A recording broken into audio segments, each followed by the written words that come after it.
Ang asawa kong tinitingala ng lahat. Ating subaybayan ang buhay ni Daryl Darby. Magandang araw mga ka-master. Salamat sa patuloy na pagsuporta sa ating channel. Ang iyong pag-subscribe ang aking lakas, malaking pasasalamat ko sa inyo.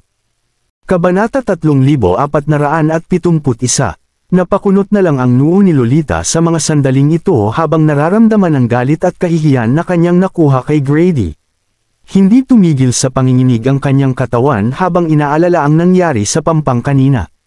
Inakala niyang nagbago na si Grady pero wala siyang kaalam-alam na hindi pa rin pala nito binabago ang masama niyang ugali. Nagawa siyang pagsamantalahan ni Daryl sa ilalim ng madilim na gamit noong wala ng tao sa pampang para gawin ang masama niyang binabalak kay Lolita. At pagkatapos ay agad na sumugod papasok si Lolita. Mukhang naguluhan si Laura nang makita niya ito pero agad pa rin niya itong sinundan papasok sa manor. Samantala, nagawa ng makatayo ni Grady sa pampang habang nagngingit-ngit ang kanyang mga ngipin. Agad siyang nakaramdam ng sakit na kumalat sa kanyang katawan nang subukan niyang tumayo roon. Huminga muna siya ng malalim habang nagpapakita ang matinding galit sa kanyang mga mata na para bang bubuga na ng apoy. Dito na siya nagawang lamunin ng hinanakit na kanyang nararamdaman. Buwisit, inakala ko na mapapasa akin na si Lolita ngayong gabi. Okay na ang lahat nang biglang magpakita ang mga hayop na iyon para bugbugin ako at dukutin si Lolita. Isip ni Grady habang mas tumintindi ang kanyang galit matapos maisip ang tungkol sa mga nangyari. Agad siyang bumalik sa Pearl City para ipatawag ang bantay ng kanyang pamilya. Nagawa niyang mabugbog ng walang dahilan kaya hinding-hindi niya ito mapapalampas. Pagkatapos ng 10 minuto ay nagpadala ng mga tauhan si Grady para hanapin ang kinaroroonan ni Lolita. Kasabay nito ang pagsuyod ng higit sa 100 mga bantay sa buong Pearl City. Mas naging arrogant ang walang kinatatakutang si Grady pagkatapos niyang makapasok sa Temple of Light. Hindi nagtagal ay nalaman niya na nakauwi ng ligtas si Lolita matapos ng mga nangyari. Dito na rin niya nalaman na ang mga taong umatake sa kanya ay walang iba kundi ang mga bandidong nakatira sa Giant Bear Mountain. Agad na kumalat sa mga kalye ng Pearl City ang mga bantay ng kanilang pamilya nang marinig niya ang balita para mang-alap ng impormasyon. Dito na siya tuluyang natigilan sa kanyang nalaman. Sila ang mga bandido ng Giant Bear Mountain. Ilang taon nang naninirahan si Osrim at ang kanyang grupo sa Giant Bear Mountain. Masyado na silang malakas kaya agad na nabigo ang mga tauhan na ipinadala noon ng Pearl City para tapusin ang mga ito. Alam syempre ni Grady ang tungkol kay Osrim at sa kanyang grupo pero bakit nito magagawang tulungan si Lolita? Hindi pa rin may kaisip si Grady ng dahilan sa mga sandaling ito kaya napagdesisyonan niyang huwag na itong isipin pa ng husto. Kahit na gaano pa kalakas ang grupo ni Osrim, hinding-hindi pa rin mapapalampas ni Grady ang ginawang pambabastos ng mga ito sa kanya. Isinumpa ni Grady sa kanyang sarili na mapapaluhod niya si Osrim at ang mga tauhan nito sa kanyang harapan. Pero ang pinakaimportanteng bagay sa mga sandaling ito ay ang pagpapakasal sa kanya ni Lolita. Dito na dinala ni Grady ang kanyang mga tauhan papunta sa pamilya Damian, nang biglang tumuro sa malayo ang isa sa mga bantay habang sumisigaw ng, "Tingnan niyo po ang lalaking iyon, young master." Buwisit. Nairita ay napamura na lang ang galit na si Grady sa mga sandaling ito. "Anong isinisigaw-sigaw mo riyan?" sabi ni Grady habang napapalingon para tumingin sa tinuturo ng bantay sa malayo. Dito na siya nagulat sa kanyang nakita. Makikita sa isang intersection na hindi kalayuan sa kanila ang isang middle-aged na lalaking maingat na tumatawid sa kalsada. Nasa kanyang 40s na ito na makikilala ng dahil sa mataba nitong nguso at sa lubog nitong mga pisngi. Malinaw ring makikita ang matinding pagkatuso sa kanyang mukha. Ito ay walang iba kundi ang ikalawang tito ni Lolita na si Donnie. Nagkaroon ng 2 anak si Master Damian. Ang panganay nitong anak ay ang ama ni Lolita, sayang lang dahil maaga itong namatay. Si Donnie naman ang ikalawa nitong anak, isa itong walang kwenta at walang pinag-aralang miyembro ng pamilya Damian. 5 taon na ang nakalilipas mula noong tumakas si Donnie sa Pearl City matapos nitong bastyusan ang mayor nitong si Seth. Wala nang kahit na sino ang nakaalam sa kinaroroonan nito matapos ng pangyayaring iyon. Agad na nagkagulo ang buong Pearl City nang mangyari iyon. Alam ni Grady ang tungkol dito pero agad pa rin siyang nasepresa matapos niyang makita si Donnie sa Pearl City pagkatapos ng 5 taon. Kumislap ng husto ang mga mata ni Grady nang makita niya si Donnie. dito na siya nagkaroon ng isang magandang ideya. Dito na niya nilapitan si Donnie kasama ng kanyang mga bantay. Habang papalapit siya kay Donnie, nakangiting sumigaw si Grady nang, hindi ba't ito ang ikalawang anak ni Master Damien na si Donnie? Nagulat ng gusto si Donnie sa pagtawag ng isang tao sa kanyang pangalan. Agad na nagpakita ang isang ngiti sa kanyang mukha nang makita nito si Grady. Matagal na rin tayong hindi nagkita, young Master Grady. Mas gamwapo ka yata ngayon. Mukhang masigla ka ngayon ah. Agad na binati ng husto ni Donnie si Grady, 5 taon na ang nakalilipas mula noong makasama nito sa kama ang babae ng mismong mayor ng Pearl City na si Seth. Agad na tumakas si Donnie at nagpakalat-kalat sa paligid matapos itong malaman ni Seth. Nalaman niya nitong nakaraan ng tungkol sa pagkamatay ni Seth kaya agad niyang napagdesisyonan na bumalik ng pa-impulse sa city. Agad na nawala ang takot na pagkilos ni Donnie sa paligid nang makita niya si Grady kaya natural lang na purihin niya ito sa abot ng kanyang makakaya. Sa bagay, naging maganda ang performance ng pamilya ni Grady sa Pearl City kaya ito nagkaroon ng prominenteng estado rito. Kabanata 3472. Natuwa ng gusto si Grady sa naging asal ni Donnie sa kanya. Bakit wala ka pa sa manor ng inyong pamilya ngayong nakabalik ka na pala sa city? Ano ang ginagawa mo rito ng ganitong oras? Sabi ni Grady. Napabuntong hininga na lang si Donnie sa tanong ni Grady bago mapait na ngumiti at sumagot ng, si Lolita na ang tagapagmana ng pamilya kay paano ko magagawang bumalik doon? Alam mo namang hindi maganda ang naging tingin sa akin ni Lolita. Tama nga rito si Donnie. Hindi kailanman siya nagustuhan ni Lolita kahit na noong bata pa ito dahil isa siyang walang pinag-aralan at walang kwentang miyembro ng pamilya.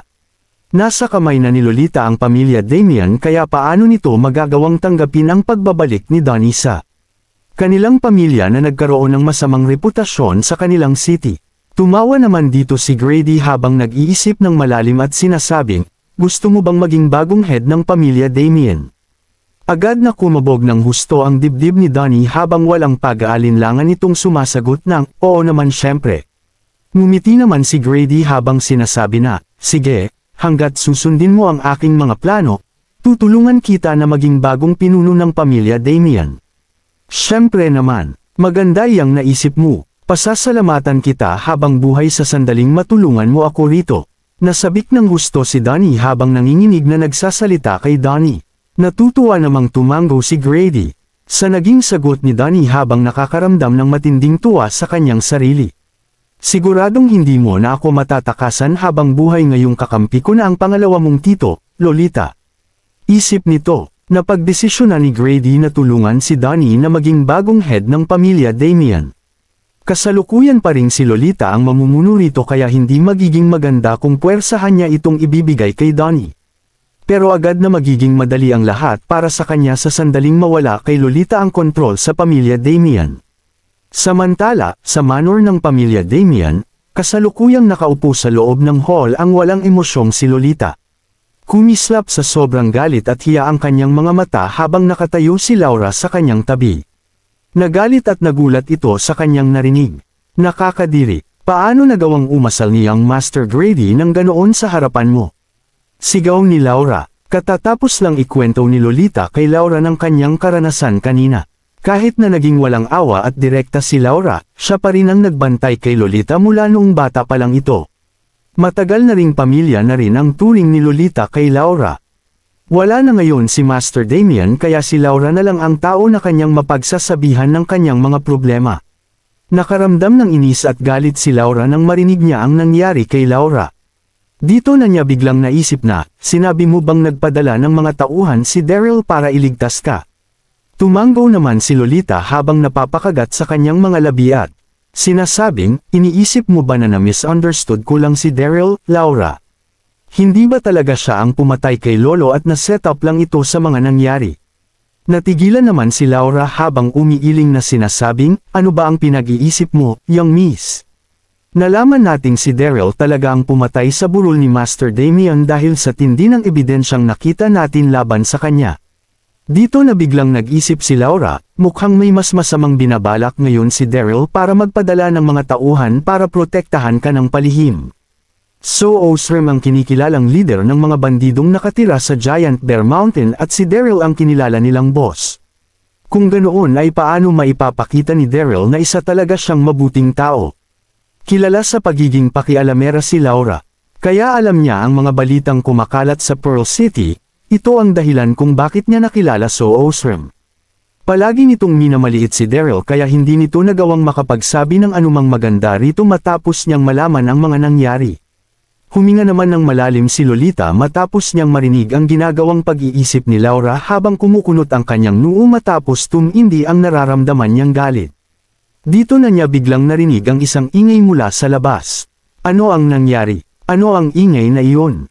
Hindi niyo ba alam na wala ngayon sa mood si MS? Lolita, sigaw ni Laura sa direksyon ng ingay. At pagkatapos ay agad siyang naglakad, palabas para tingnan kung ano iyon. Pero agad siyang napaatras bago pa man siya makagawa ng isang hakbang palabas, dito na siya nagpapanik na. Tumakbo papunta kay Lolita habang sinasabi na, hindi ito maganda, MS. Lolita, nagdala si Young Master Grady ng napakaraming tauhan dito. Ano? Agad na napatalo ng katawan ni Lolita sa tindi ng galit at hiya na kanyang naramdaman. Kabanata 3473. Sumusobra na talaga si Grady. Nagawa niyang magdala ng mga tauhan dito para manggulo matapos kong tanggihan ang alok niyang kasal. Isip ni Lolita habang mabilis na naglalakad palabas, agad naman siyang sinundan ni Laura. Nang magawa niyang makalabas, agad siyang napabuntong hininga matapos niyang makita ang nangyayari sa kanyang harapan. Daan-daang mga bantay ang nagtipon-tipon sa labas ng kanilang hall.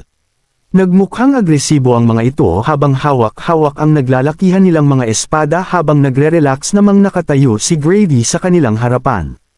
Makikita naman sa kabilang banda ang mga miyembro ng pamilya Damian, tumayo sila sa isang lugar na malayo sa mga tauhan ni Grady at walang kahit na sino sa mga ito ang nagtangkang lumapit sa mga iyon. Hindi na naging ganoon ka-impluwensya ang pamilya Damian mula noong mamatay si Master Damian. Kaya natural lang na hindi nila magawang harapin na para bang kapantay lang nila ang pamilya McLaren. At sa wakas ay nagising na rin si Lolita sa katotohanan. Humakbang siya paabant habang sumisigaw kay Grady ng, bakit ka ba nagdala ng napakaraming tauhan dito, Grady? Ano ba ang gusto mo? Nagpakita naman si Grady ng mahinang ngiti habang nililinaw ang kanyang intensyon. Ano ang gusto ko? Nakipagsabuatan ka sa mga bandido ng Giant Bear Mountain na umatake sa akin sa pampang. Ang lakas ng loob mong tanungin ako kung bakit ako nandito. Gustong-gusto kita Lolita pero paano mo ito nagawa sa akin? Patay na ang mayor kaya ang Goddess of Light na ang namumuno ngayon sa buong Pearl City. Naglilingkod na ako ngayon sa ilalim ng Diyosa kaya hinding-hindi ko mapapalampas ang panggugulo ng mga bandido sa ating syudad. Kaya hinding-hindi ko pa rin mapapalampas ang ginawa mong pakikipagsabuatan sa mga bandidong iyon kahit na gustong-gusto pa kita, Lolita. Dito na nagbigay si Grady ng isang nangiinis na tingin kay Lolita habang nagsasalita na para bang siya ang nasa tama, pero malinaw pa ring makikita ang maitim nitong balak sa kanyang mga mata. Alam niyang masisira ang kanyang reputasyon sa sandaling sabihin ni Lolita sa lahat ang ginawa niya rito noong gabing iyon kaya napagdesisyonan niyang unahan na ito. Dito na biglang yumangay ang buong pamilya Damian. Ano, sinabi ba niya na nakipagsabuatan si MS Lolita sa mga bandido? Talaga, totoo ba ito? Nang inig naman ng husto sa sobrang galit si Lolita nang marinig niya ang mga komentong ginawa ng kanyang pamilya.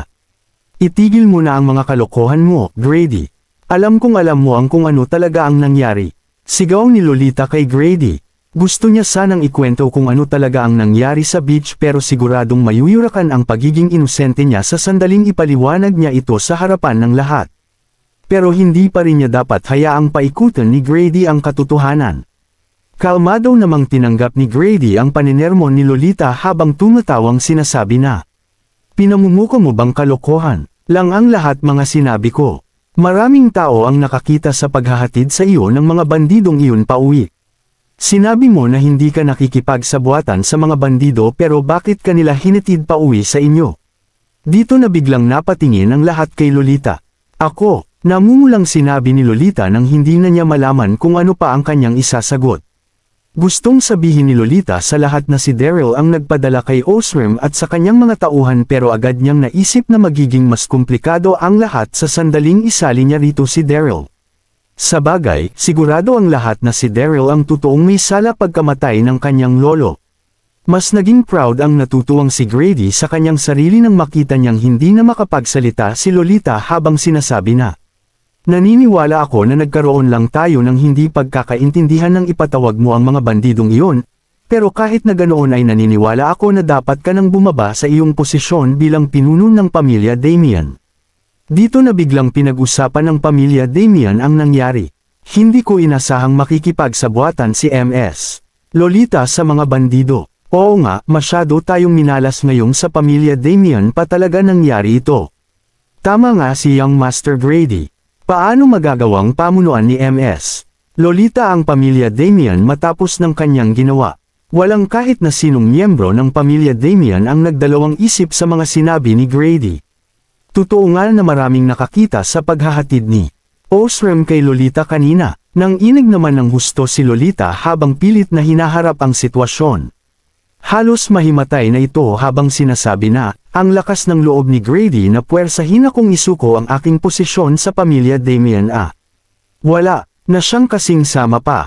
Kabanata 3474. Wala akong pakialam kung ano pa ang iyong balak, pero usapin na ito ng pamilya Damian. Wala ka na sa posisyon para magdesisyon kung sino ang dapat na mamuno sa amin o hindi. Sumigaw si Lolita kay Grady habang walang respeto siyang tinitingnan nito. Ako ang magiging pinuno ng pamilya Damian sa sandaling mamatay ang aking lolo. Ito ang huli nitong bilin bago siya mamatay, kaya sino ba sa amin ang mas may kakayahan kaysa sa akin? Nagmukha itong determinado habang nagsasalita. Dito na biglang natahimik ang lahat. Maraming mga miyembro ng pamilya Damian ang tumango at sumangayon sa mga sinabi ni Lolita. Oo nga, si Master Damian mismo ang nagdesisyon na ilagay si MS Lolita sa posisyong ito. Sino pa ba sa atin ang may kakayahang gawin ito maliban sa kanya? Habang bumubulong ang lahat, isang malalim na boses ang biglang sumagot ng, "Ako." Dito na naglakad palabas ang isang lalaki mula sa gitna ng mga bantay. Ito ay walang iba kundi si Donnie na nagpakita ng isang malademonyong itsura kanyang mukha. Dito na nagkagulo ang mga miyembro ng pamilya Damian. Ikalawang Young Master. Bumalik na ang ikalawang Young Master. Naging misteryo para sa lahat ang kinaroroonan ni Donnie noong mawala ito 5 taon na ang nakalilipas. Inakala ng lahat na namatay ito, kaya agad silang nasupresa nang makita nila pagbabalik nito. Nang inig si Lolita habang nagmumukhang gulat sa kanyang mga nakita, hindi nagtagal ay kumalma na rin ito habang iniisip na, kaya pala naging confident si Grady na pababain ako sa pwesto. Nagawa niyang isama rito ang ikalawa kong uncle. At sa huli ay nagising na rin siya sa katotohanan, kaya hindi na niya naiwasan pang mandiri sa kanyang mga nakikita. Ang lakas ng loob mong bumalik pa rito, Donnie Sermon nito kay Donnie. Nagawang makipagsiping ni Donnie sa babae ng mayor na nagbigay ng matinding kahihiyan sa pamilya Damian. Nagawa nitong ilagay ang pamilya Damian sa gitna ng malaking gulo, kaya hindi na kailanman tinolerate pa ni Lolita ang ikalawa niyang tito. Tuso namang ngumiti si Donnie habang naglalakad ng 2 beses paabant at sumasagot ng, "Masyado kapang bata at inosente noon, Loite, kaya wala akong pakialam sa mga ginawa mong pangbabastos mo sa akin. Pero ngayong lumaki ka na, paano ko pa magagawang matanggap ang pag-aasal mong ito?" Dito na siya tumingin sa kanyang paligid habang nagpapatuloy sa kanyang pagsasalita. "Inaamin ko na nakagawa ako ng pagkakamali noon. Sa bagay, nakipagsabuatan ka rin naman sa mga bandido, kaya anong karapatan mo para maliitin ako ng dahil sa nagawa ko? Wala na ba akong karapatang makauwi matapos kong makipagrelasyon sa isang babae?"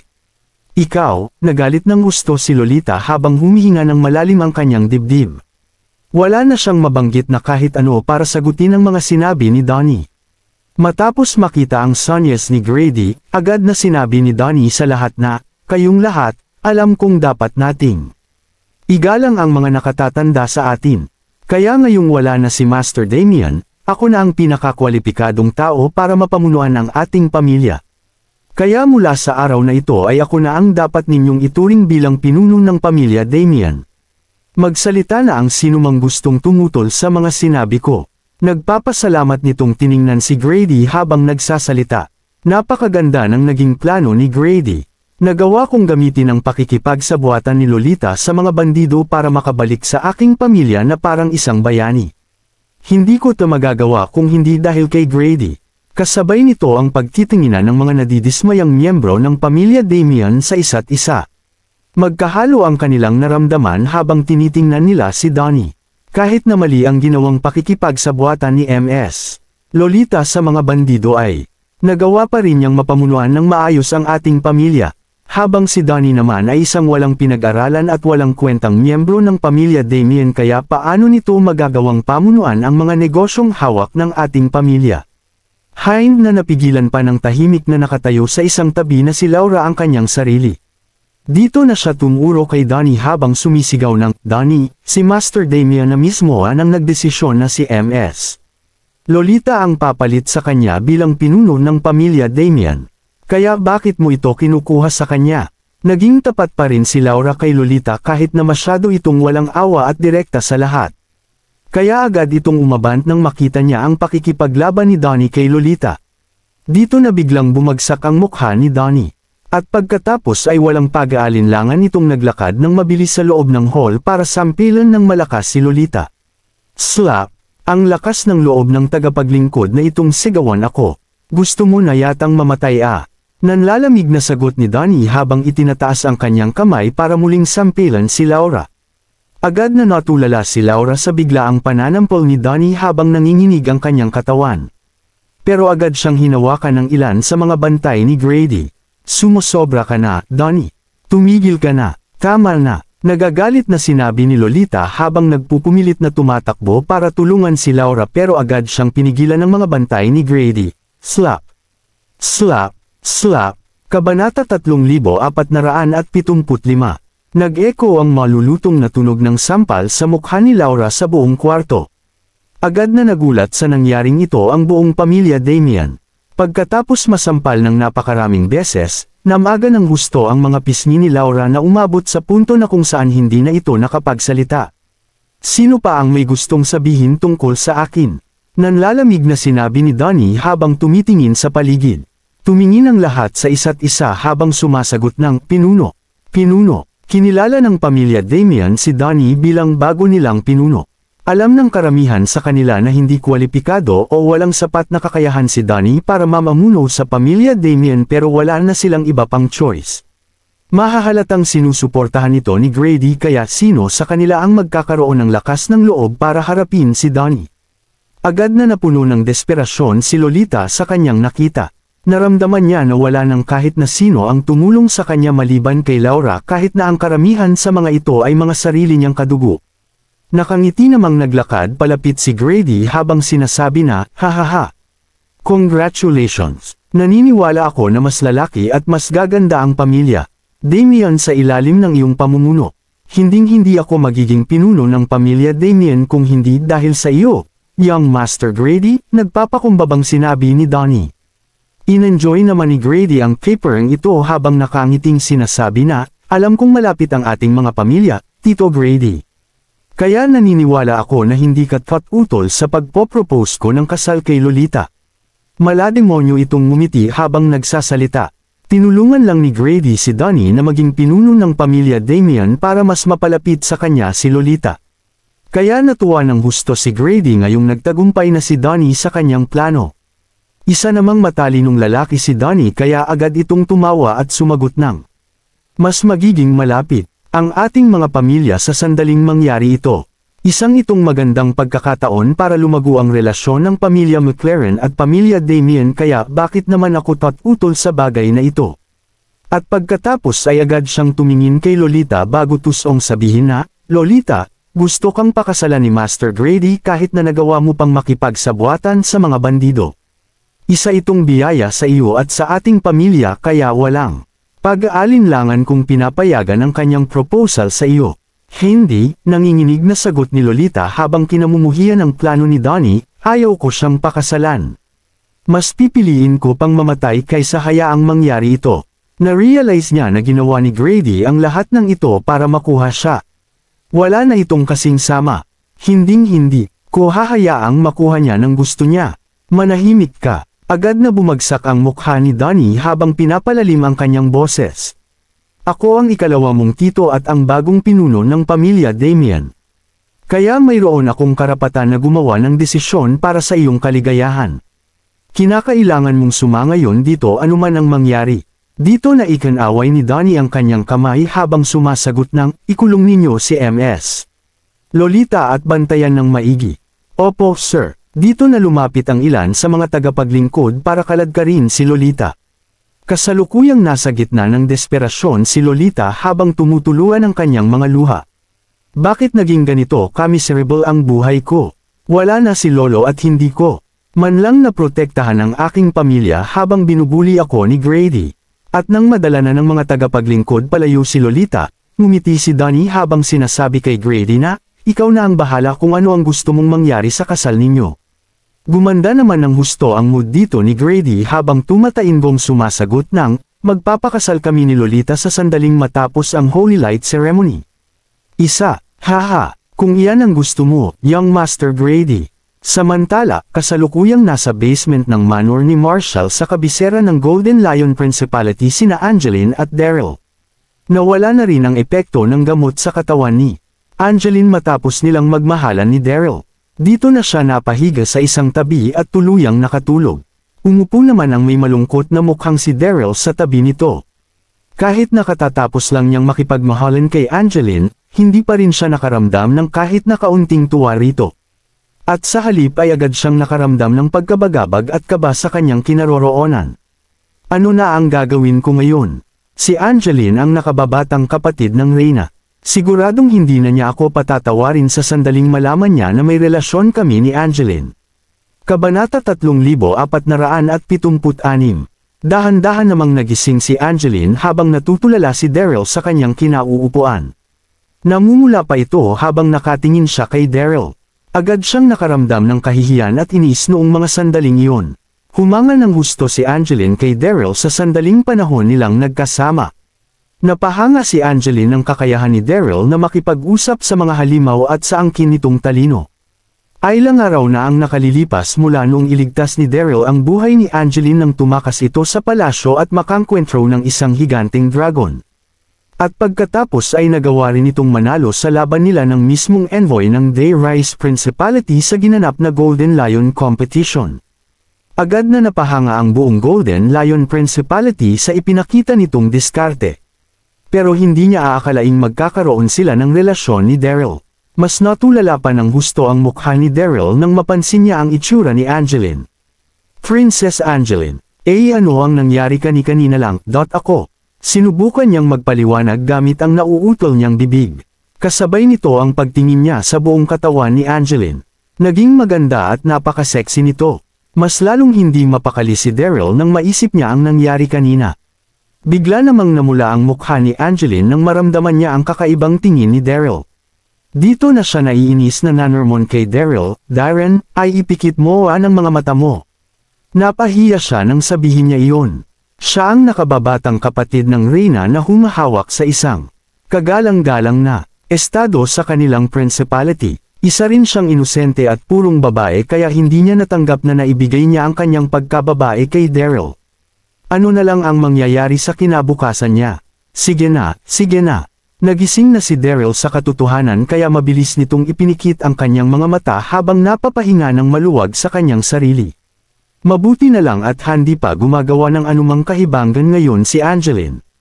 Tumigil na sa pagsasalita si Angeline at mabilis na nagbihis ng kanyang mga damit. Nanatili namang nakapikit si Daryl habang naririnig ang tunog ng pagbibihis ni Angeline. Sa loob ng isang sandali ay naging tense at mabigat ang sitwasyon sa ilalim ng basement. Pero naging kakaiba rin ito para sa kanilang dalawa.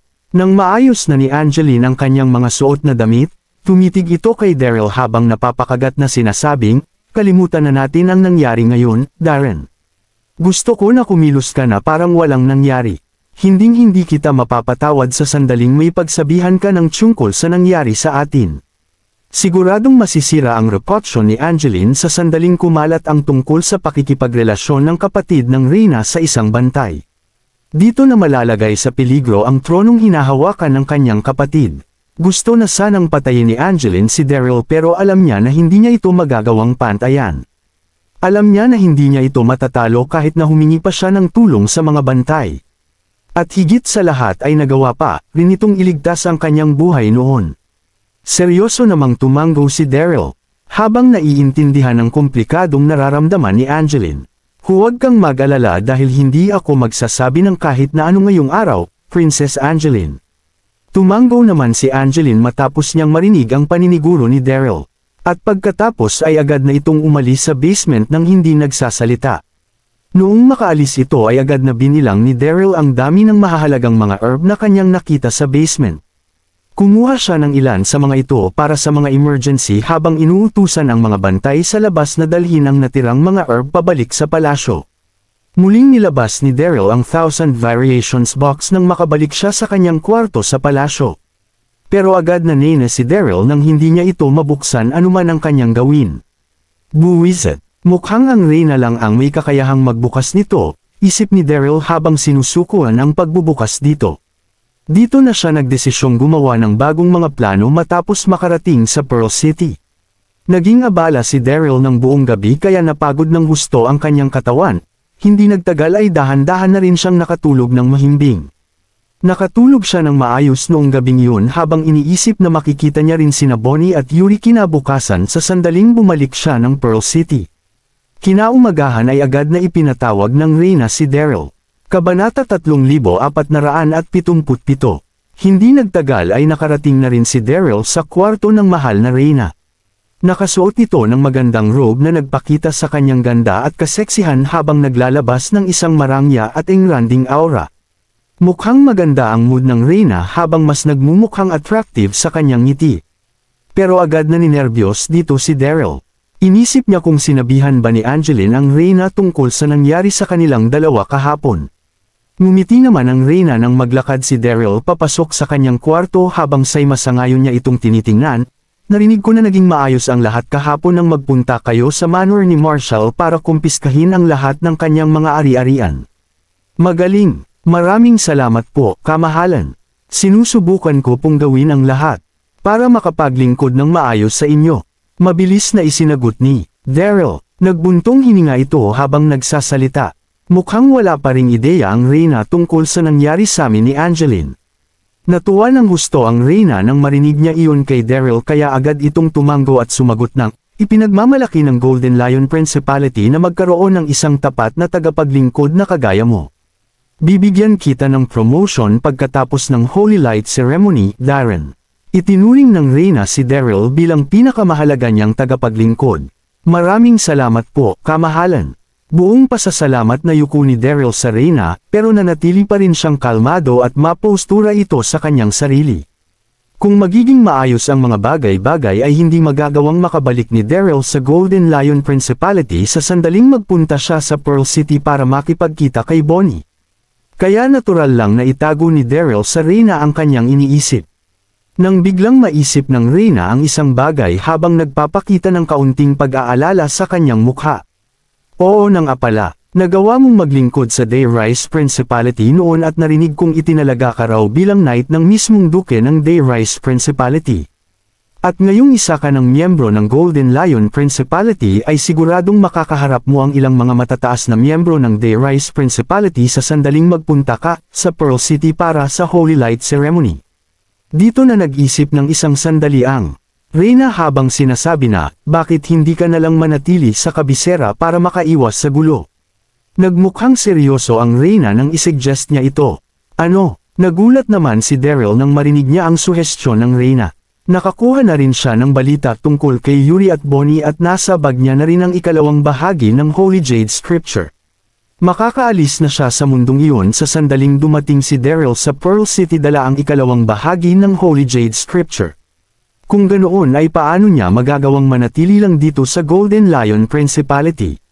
Nag-isip si Daryl at nagmamadaling sumagot ng, hindi mo po kailangang mag-alala sa totoo lang, kamahalan. Magpapanggap po ako ng ibang tao para hindi ako makilala ng mga taga-ibang principality.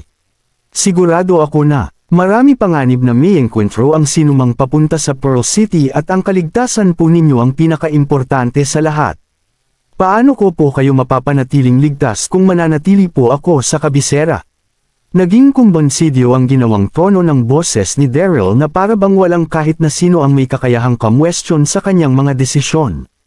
Sumasang-ayon namang tumango rito sang Reyna habang sumasagot ng, napakabait at napakamaalalahanin mo. Sige, hahayaan kong gawin mo ang iyong mga sinabi. Dito na biglang nakahinga ng maluwag si Daryl sa kanyang sarili. Muntik na ako roon. Muntik na akong hindi makaalis sa city na ito. Pagkatapos ng ilang minuto ay nagsimula ng mag-disguise si Daryl. Pinaputi niya ang kanyang balat habang naglalagay ng bigote sa kanyang mukha. Dito na siya nagmukhang ibang tao sa paningin ng kahit na sino. Maging ang kanyang aura at ugali ay nagiba sa mga sandaling ito. Natuto si Daryl na maglagay ng makeup kay Sarah. Ito na ang naging pinakamahusay sa pagmamakeup mula noong sumali ito bilang 1,000 appearances figure. Nasurpresa naman ang Reyna nang makita niya ang resulta, dito na niya mas hinangaan pa ng husto si Daryl. Pagkatapos ng 10 minuto ay pinamunuan ni Daryl ang libu-libong mga elite na sundalong nag-escort sa Reyna palabas ng kabisera sa pamamagitan ng isang napakagrading caravan papunta sa Pearl City. Samantala, sa manor ng pamilya Damian sa Pearl City, kasalukuyang nakaupo si Lolita sa loob ng isang kwarto sa likuran ng hardin. Namumula ang kanyang mga mata habang nalulungkot ng gusto sa mga nangyari. Nakalok ang pinto papasok sa kanyang kwarto na siya ring binantayan ng mga gwardya. Isang gabi na ang nakalipas mula noong kunin ni Donnie kay Lolita ang pamumuno sa kanilang pamilya bago siya nito ipatapon sa kwartong ito. Kabanata 3478.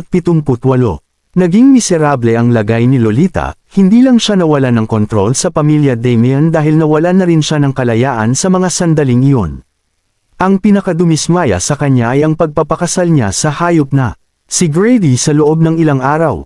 Paano itong nangyari sa akin? Ano ba ang ginawa kong mali? Bakit ako pinaparusahan ng Diyos? Habang mas iniisip ay mas naging depressed si Lolita sa kanyang sitwasyon. Kasabay nito ang pagpapakita ni Daryl sa kanyang isipan. Tutulungan kaya ako ni Darren sa sandaling nandito siya ngayon? Iniling na lang ni Lolita ang kanyang ulo habang inaalis ito sa kanyang isipan. Si Darren ang pumatay kay Lolo kaya bakit ko pa ba siya nagagawang isipin?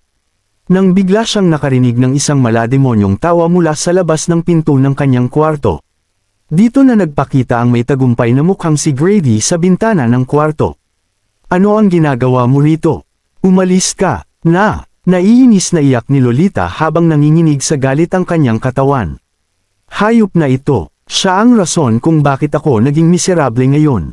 Hindi naman nagpanik si Grady nang mapansin niya ang galit ni Lolita. Sok, masyado kang gigil kahit na sa mga sandaling ito, Lolita. Harapin mo na lang ang katotohanan na pakakasalan mo ako sa sandaling matapos ang Holy Light Ceremony. Nakangiting sinabi ni Grady, dito na namula sa galit ang mukha ni Lolita. Pwede ka namang managinip, hindi kita pakakasalan kahit napatayin mo pa ako. Dito na nagpakita ng bahagyang ngiti si Grady habang nagbibirong sinasabi na, hindi naman ikaw ang magdedesisyon kung magpapakasal tayo o hindi. Oo nga pala, binisita kita ngayon para sabihin ang isang bagay. Pumayag na ang ikalawa mong tito na ipasa sa akin ang ilang mga ari-arian ng pamilya Damian. Napakita ito ng malademonyong liwanag sa kanyang mga mata habang nagsasalita kay Lolita. Alam ni Grady na mayroong malakas na pagkatao si Lolita kahit na mukha itong mahinhin at mahina sa harap ng kahit na sino. Para magawang mapaamo ang isang babae na kagaya nito ay kinakailangan niyang atakihin ang malakas nitong fighting spirit hanggang sa maubos ang natitira niyang determinasyon. Ano, napatalo na lang si Lolita sa gulat habang nabablangko ang kanyang isipan. Nagalit siya ng husto sa kanyang narinig. Hindi talaga maaasahan si Donnie. Paano nito nagawang ipamigay ang mga negosyong hawak ng kanilang pamilya bilang pinuno nito? Pero alam pa rin ni Lolita na si Grady ang may pukanan nito. At sa wakas ay nagawa na rin niyang mag-react habang nagpapakita ng hinanakit sa kanyang mukha. Hay, hindi ka magtatagumpay sa mga balak mo. Mamamatay muna ako bago mo makuha ang mga ari-arian at negosyo ng aking pamilya, nanlalamig nitong sinabi. Naple-eared naman si Grady kakatawa habang nakakaramdam ng pagka-proud sa kanyang sarili. Nasa ilalim na ng kontrol ko ang lahat, Lolita. Ang kinakailangan mo na lang gawin ay maghanda para maging asawa ko. Ha. At pagkatapos ay mabilis itong naglakad palayo. Hayop ka, Grady, tili ni Lolita pero nakalayo na sa mga sandaling iyon si Grady. Habang itinatayo ni Bonnie ang isang templo sa Pearl City ay nagawa rin nitong magpatayo ng isang marangyang manor sa likod ng templong iyon. Ang manor na ito ay nagsilbing pahingahan ni Bonnie at ng mga miyembro ng kanyang templo sa syudad na iyon. Dito na makikita na nakatayo ang nababahalang si Golden Lion Paladin at ang 10 pang mga paladin sa gilid ng marangyang manor. Ilang araw na ang nakalilipas mula noong bigyan ni Bonnie ang 12 paladins ng kalahating 12 ng antidote para mapanatiling nasa ilalim ng kanyang kontrol ang mga ito na siyang ikinainis ng mga naghihinanakit na paladin. Nitong nakaraang 2 araw ay ipinadala niya ang 12 paladins para ipakalat ang balita sa lahat ng malalaking mga principality. Nakabalik na si Golden Lion Paladin at ang kanyang mga kasama habang hindi pa rin nila nakikita si Pegasus Paladin. Kalahating araw lang ang layo ng Pearl City sa Golden Lion Principality. Pero hindi pa rin nakakabalik si Pegasus Paladin matapos ng kalahating araw. May nangyari na kayang hindi maganda kay Pegasus Paladin. Nag-aalalang inisip ni Golden Lion Paladin at ng kanyang mga kasama. Masyadong malapit sa isa't isa ang 12 paladins na humarap ng magkakasama sa iba't ibang mga pagsubok. Whoosh! Kabanata 3479. Biglang nagpakita ang isang imaheng dumaan sa harapan ng 12 paladins habang namumutla si Golden Lion Paladin at ang kanyang mga kasama. Agad na nakahinga ng maluwag ang mga ito habang nagtitipon-tipon sa paligid ni Pegasus Paladin para tanungin ito ng walang tigil. Pegasus Paladin, nakabalik ka na rin sa wakas. Bakit ba natagalan kang bumalik? Huminga ng malalim si Pegasus Paladin habang nakangiting sumasagot ng, kinakailangan ninyong maghanda. Mayroon akong magandang balita para sa inyo. Maingat na tumingin sa kanyang paligid si Pegasus Paladin habang bumubulong na sinasabing, nakakita ako ng isang Saint Lord na gumawa ng isang antidote para sa ating lahat. Natigilan sa balitang ito sina Golden Lion Paladin at ang kanyang mga kasama. At pagkatapos ay agad silang nabalot ng saya. Mukhang nananatili sa Golden Lion Principality ang Saint Lord na ito na siya ring nakilala bilang tagapaglingkod ng mismong reyna. Nakangiting sinabi ni Pegasus Paladin. Pagkatapos ng ilang minuto ay detalyado niyang sinabi kung ano ang nangyari kay Daryl. At pagkatapos nito ay nilabas na niya ang antidote.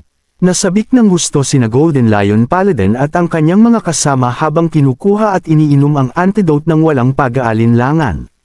Boss! Pagkatapos ng ilang minuto ay tuluyan na ring nawala ang lason sa kanilang mga katawan. Nakabalik na ang bawat isa sa kanila sa dati nilang mga lakas at kapangyarihan. Napakagaling ng ginawang antidote ng Saint Lord na iyon. Gaya ng inaasahan sa Saint Lord. Magaling, nakabalik na tayong lahat sa dati. Isang sandaling nagtatalon sa sobrang tuwa sina Golden Lion Paladin at ang kanyang mga kasama habang mas hinahangaan pa ng gusto si Daryl. Pegasus Paladin, bakit hindi sumama ang Saint Lord pabalik dito?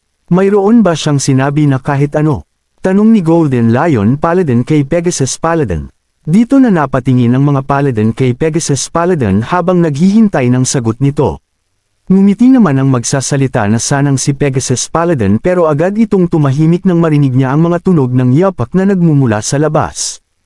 12 Paladins. Nanlamig at naging malutong ang boses na iyon na sinundan ng paglalakas ng isang payat na imahe papasok sa hall. Naging maganda ang imaheng ito na naglabas ng isang dominanteng aura. Ito ay walang iba kundi si Bonnie. Ginulat ng biglang pagpapakita ni Bonnie sina Golden Lion Paladin, Pegasus Paladin at ang kanyang mga kasama. Buwisit, narinig kaya nito ang pakikipagkita ni Pegasus Paladin sa Saint Lord. Pagkatapos ay biglang nagpakita ng nagkakaintindihang tingin sina Golden Lion Paladin at ang kanyang mga kasama. Agad na nagkunwaring nalalason at nanghihina ang mga paladin sa harapan ni Bonnie. Naglakad si Bonnie papasok sa hall at tumingin sa kanyang paligid. At sa wakas ay napatingin na rin ito kay Pegasus Paladin. Naipasa mo ba ang aking mensahe? Bakit huli ka nang nakabalik dito? Nagkaroon po ako ng problema sa paglalakbay. Kupabalik dito, Diyosa. Kaya po ako nahuli sa pagtitipon. Pero naipasa ko na po ang mensahe sa Golden Lion Principality. Pumayag po ang mahal na reynang dumalo sa seremonya. Nagmamadaling sinabi ng gulat pa ring si Pegasus Paladin. Napuno siya ng gigil sa kanyang sarili habang kalmadong nagsasalita harapan ni Bonnie. Natutuwa namang tumango rito si Bonnie. Magaling ang nagawa ninyo. Mayroon pa akong isang misyon para sa inyong lahat. Dito nananlamig at nagdilim ang itsura ni Bonnie. Gusto kong patumbahin ninyong lahat ang mga bantay ng naglalakihang mga principality pagkatapos ng Holy Light Ceremony bukas. Kinakailangan nating siguruhin na nasa ilalim ng kontrol ko ang lahat ng mga namumuno sa iba't ibang mga principality, na iintindihan ninyo. Ano na naman ang binabalak ng babaeng ito?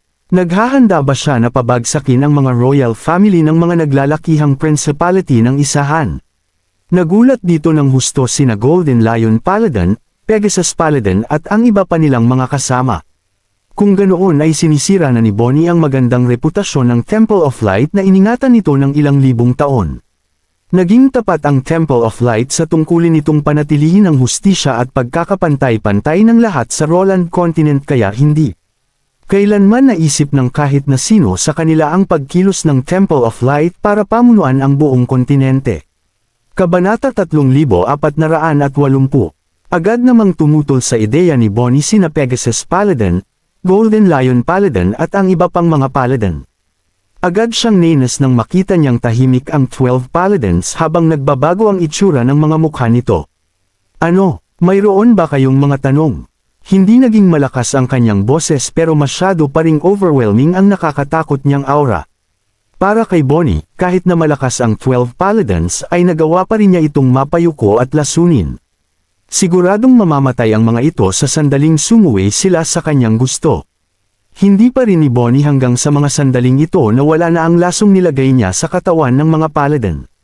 At sa wakas ay sumagot na rin si Pegasus Paladin matapos nitong magising sa katotohanan. Nagpakita ito ng isang ngiti sa kanyang mukha habang sumasagot ng, "Hindi po namin kayo bibiguin, Goddess of Light." Gusto niyang labanan si Bonnie noong mga sandaling yun pero agad niyang pinigilan ang kanyang sarili matapos niyang maalala ang paalala ni Daryl sa kanya. Dito na tumanggaw si Bonnie bago ito tuluyang umalis sa hall. Hindi na napigilan pa ni Golden Lion Paladin ang kanyang galit nang makaalis sa kanilang kinaroroonan si Bonnie, agad nitong sinermonan ng kasama niyang si Pegasus Paladin, "Bakit ka pa pumayag sa mga gusto niya? Nakabalik na sa dati ang ating mga lakas kaya hindi na natin kailangan pang matakot sa kanya. Kaya bakit pa natin kailangang yumuko sa isang ito?" Napasimangot naman ang iba pang mga paladin habang naguguluhang tumitingin kay Pegasus Paladin.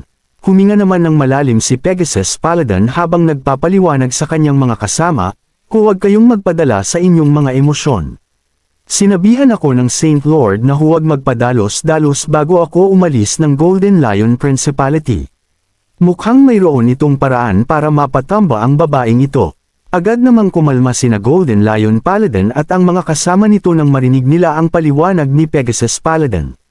Samantala, nakarating na ang Reyna kasama ni Daryl at ng libu-libong mga elite na sundalo sa Pearl City matapos maglakbay ng ilang oras. Agad na naghinanakit si Daryl sa kanyang sarili nang makita niya ang pamilyar na mga kalye ng Pearl City matapos niyang tumungtong muli sa loob nito.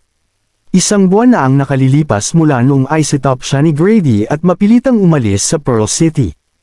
Hindi niya inasahan na makakabalik. Siya rito ng ganoon kabilis. Hinati na ni Bonnie ang area sa loob ng Pearl City para magpatayo ng isang lugar na mapagpapahingahan ng mga duke ng 6 na mga principality. Ang Golden Lion Principality ang unang nakarating kaya sila ang unang binigyan ng lugar na mapagpapahingahan. Pero hindi pa rin makatulog si Daryl nang makarating siya sa kanyang pahingahan. Madilim pa ang kalangitan nang magpalat si Daryl ng komportableng damit. Ginamit niya ang gabi para magmadaling pumunta sa pamilya Damian. "Isang buwan ko nang hindi nakikita si Lolita. Ano na kaya ang nangyari sa kanya?" isip nito. Nahirapan ng husto si Daryl nang hindi siya maintindihan ni Lolita, pero nag-alala pa rin siya ng husto rito. Hindi lang dahil sa pagpapakasal nila noon pero dahil sa personal papangako ni Daryl kay Master Damian na paprotektahan niya ang anak nito anuman ang mangyari. Hindi nagtagal ay nakarating na rin si Daryl sa manor ng pamilya Damian. Hindi niya naiwasang mapahinga ng malalim habang napupuno ng iba't ibang emosyon ang kanyang dibdib, natutulog na kaya ngayon si Lolita. Isang buwan na ang nakalilipas. Iniisip pa rin kaya niya na ako pa rin ang pumatay sa kanyang lolo. Dito na nagdadalawang isip na tumayo si Daryl sa labas ng manor. Whoosh! Nang magpakita sa kanyang paningin. Ang isang magandang imahe mula sa malayo. Kagaya ni Daryl ay tahimik din itong nakarating sa labas ng bakod na nakapaligid sa manor. Buwisit! Mayroon na naman bang nabangga ang pamilya Damien? Malalim na ang gabi nang magpakita ang babaeng ito sa labas ng manor, siguradong ako na hindi maganda ang kanyang binabalak, napasimangot na lang si Daryl sa kanyang sarili nang makita niya ang babae. At pagkatapos ay agad siyang tumingkayad para dahan daw ang lapitan ng magandang imahe. At nang makarating siya sa layong hindi aabot sa 10 metro mula sa imahe, agad na nagulat ng husto si Daryl nang makita niya ang gilid na bahagi ng mukha ng babaeng iyon. Kabanata 3481. Sexy ang katawan ng babae at napakaganda ng mukha nito, mukha siyang cool at matapang. Naglaba din ito ng espesyal ng klase ng aura. Iyon ay si Thea, ang babaeng tumulong kay Daryl na makatakas sa Pearl City. Thea, nasorpresa at natuwa si Daryl nang makita niya si Thea. Wala pa ring ideya si Thea na mayroong dahan daw ang papalapit sa kanya. Inoobserbahan niya ang sitwasyon sa manor sa halamang bakod. Napagdesisyonan niyang huwag nang muling bumalik sa Pearl City pero nagbago ang kanyang isip nang malaman niyang magkakaroon ng Holy Light Ceremony ang Goddess of Light at patay na ang mayor. Bumalik siya sa Pearl City para tingnan ito. Narinig niya ang second young master ng pamilya Damien pagkabalik niya at kinuna ang posisyon mula kay Lolita. Pinilit niya rin si Lolita na pakasalan si Grady. Hindi magkakilala sina Thea at Lolita pero asawa ni Daryl si Lolita, kaya naisip niyang maaari niyang iwanan mag-isa si Lolita. Totoong kaibigan ang turing ni Thea kay Daryl kaya paanong wala siyang gagawin kung may problema ang asawa ng kanyang kapatid. Kaya naman binisita ni Thea ang manor ng pamilya Damien ng gabing iyon at may misyon siyang sagipin si Lolita. Nang sandaling iyon, inobserbahan ni Thea ang sitwasyon sa manor. Papasok na sana siya sa eksena. Tap! Walang babaalang may sumampal sa balikat ni Thea. Nagulat at kaagad itong tumingin sa paligid at nakita niya ang maitim na lalaki habang nakangiti ito sa kanya. Leon ay si Daryl. Hindi nakilala ni Thea si Daryl dahil tinago nito ang kanyang pagkatao. Saan nanggaling ang lalaking ito? Naisip niya ay kaagad niyang inilabas ang kanyang Saint Energy at mahabang espada, tinutok niya ito kay Daryl. Walang pwedeng makaalam na nasa manor ako ng pamilya Damien ngayong gabi. Dapat mamatay ang lalaking ito. Hey asterisk T. Nagulat si Daryl nang makita niya ang walang pagdadalawang isip na pag-atake ni Thea. Mabilis siyang umatras para ilagan ang pag-atake nito gamit ang espada. Sa parehong sandali, binabaan niya ang kanyang boses at sobrang lakas na sumigaw. Ako ito, Thea, si Daryl. Daryl, nagulat at natuwa si Thea nang marinig niya ang boses ni Daryl. Bumalik ka rin sa syudad. Totong boses nga ito ni Daryl, pero bakit iba ang hitsura niya ngayon? Napaisip si Thea at hindi niya mapigil ang magtanong. Paano mo binago ang hitsura mo? Mahabang istorya, ngumiti ng mapait si Daryl. Late na, anong ginagawa mo rito? Nagbuntong hininga si Thea, mukhang naguluhan ang maamong mukha nito. Daryl, hindi mo ba alam na may nangyari sa pamilya Damien? Mukhang hindi maganda ang sitwasyon ni Lolita. Ano? Nagulat si Daryl sa narinig na balita, mabilis itong nagsalita. Anong nangyari kay Lolita? Personal kong ipinangako kay Master Damien na paprotektahan ko si Lolita. Magugilty ako habang buhay kapag may nangyaring masama sa kanya. Naisip nito, totoo at detalyadong ipinaliwanag ni Thea ang kanyang narinig. Nagalit siya nang matapos siya sa pagsasalita. Lahat ito ay dahil sa high asterisk P na si Grady. Asawa mo si Lolita, Daryl. Dapat mo siyang alagaan ang protektahan. Naiintindihan mo ba? Namula ang mga mata ni Daryl nang malaman niya ang totoo at mariin niyang ikinuyom ang kanyang mga kamao. Ang high asterisk P na si Grady. Una, gumamit siya ng mga nakakamuhing paraan para suruan ako at napilitan anong lisanin ang Pearl City. Ngayon ay pinunterya niya si Lolita. Kapag hindi napaalis ang isang dumi katulad niya ay hindi magkakaroon ng hustisya. Sinong nandyan? May sumigaw mula sa loob ng manor bago lumabas ang 12-dosenang gwardya. Nang mag-away sina Thea at Daryl, nagulat nila ang mga gwardya ng pamilya Damien. Kabanata 3482. Kumunot ang noo ni Daryl nang makita niya ang mga papalapit na gwardya, nakaramdam siya ng galit. Nakatayo ang may magandang bihis na lalaki sa harap ng mga gwardya, mayabang ang ekspresyon ng kanyang mukha. Iyon ay si Grady. Nang magkita ang dalawang magkalaban ay halos bumuga ng apoy ang kanilang mga mata. Umusbong ang galit sa kanyang puso nang makita ni Daryl si Grady. Isang buwan lang ang nakalipas nang palaging naghanap si Grady ng mali kay Daryl. Kumuha siya ng mamamatay tao sa All-Being Sect para patayin si Master Damien. Sinet up niya si Daryl. Gustong-gustong patayin ni Daryl si Grady nang muli niya itong makita. Pero pinigilan niya ang sarili nang maalala niya ang kanyang pagkatao bilang gwardya ng Maharlika sa Golden Lion Principality. Isa pa, nagbabalat kayo siya. Naguluhan din ang galit na si Daryl. Paano nakapasok sa pamilya Damien si Grady? Hindi pa rin niya alam na kinokontrol ni Donnie ang pamilya Damien. Bilang resulta ng maayos na relasyon ni Grady kay Donnie, naging mahalagang bisita si Grady ng pamilya Damien, napaliwanag nito kung bakit siya nakatira sa manor ng pamilya Damien. Habang naguguluhan, nakita niya ang maraming gwardya na mabilis na lumabas mula sa manor at pinalibutan sila ni Thea. Hey *T. Mukhang kalmado si Thea pero natarante siya sa loob-loob. Akala niya'y maayos niyang maliligtas si Lolita ng gabing iyon matapos niyang makipagkita kay Daryl na nasa manor din. Sinong nakakaalam na mabilis na madidiscover silang dalawa. Kailangan din nilang makasalubong ang makasariling si Young Master Grady. Habang nakatayo sina Thea at Daryl sa isang tabi, hinarap nila ang maraming kalaban sa kabilang banda. Sandaling napakunot ng noo si Thea, hindi ito mapakali tungkol sa kung paano niya haharapin ang sitwasyon. Humakbang si Grady at tiningnan niyang maigi sina Thea at Daryl. Hindi ba't siya ang nag-iisang babaeng kabalyero? Sa Pearl City, isang buwan lang ang nakalipas ng pagtaksilan niya ang mayor ng syudad at lumisan. Hindi ko inakalang mabilis siyang babalik. Thea, bumalik ka ba nang malaman mong namatay si Seth? Well, ako ang namumuno sa seguridad ng Pearl City ngayon at hindi pa naming nakakalimutan ang pagtataksil mo. Mayabang na sambit ng lalaki. Sa parehong sandali, taas-babang naglakbay ang kanyang mga mata sa katawan ni Thea. Maganda siya. Karapat-dapat maging nag-iisang babaeng kabalyero si Thea sa Pearl City. Napakaganda ng kanyang mukha at katawan. Kung maaari ko lang siyang makatabi kahit isang gabi ay wala akong magiging pagsisisi kahit mamatay ako ngayong araw. Nandiri si Thea sa malaswang pagtitig ni Grady, malamig itong nagsalita. Oh, talaga, congrats. Pagtapos ay bamulong siyang kay Daryl. Fair na, isang buwan lang ang nakaraan, hindi nagdalawang isip si Thea na turuan ng leksyon si Grady pero masyadong maraming tauhan. Ang pinakamahalaga ay ang panatilihing tago ni Daryl ang kanyang pagkatao. Umungol lang si Daryl bilang sagot at aalis and asan na siya kasama si Thea. Tulad ni Thea, alam niyang hindi niya kayang labanan si Grady sa oras na iyon.